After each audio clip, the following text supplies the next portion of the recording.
வழங்கும் முருகா அருகே நீ ஓடோடிவா மூவிரண்டு முகம் சொலிக்க ஆறிரண்டு கரங்களுடன் ஆதரவு தர ஓடிவா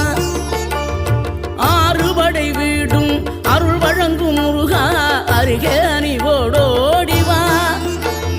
மூவிரண்டு முகம் சொலிக்க ஆறிரண்டு கரங்களுடன் ஆதரவு தர ஓடிவா ஈசன் மகனே என்னை காக்க இங்க உனையன்றி வேறாரையா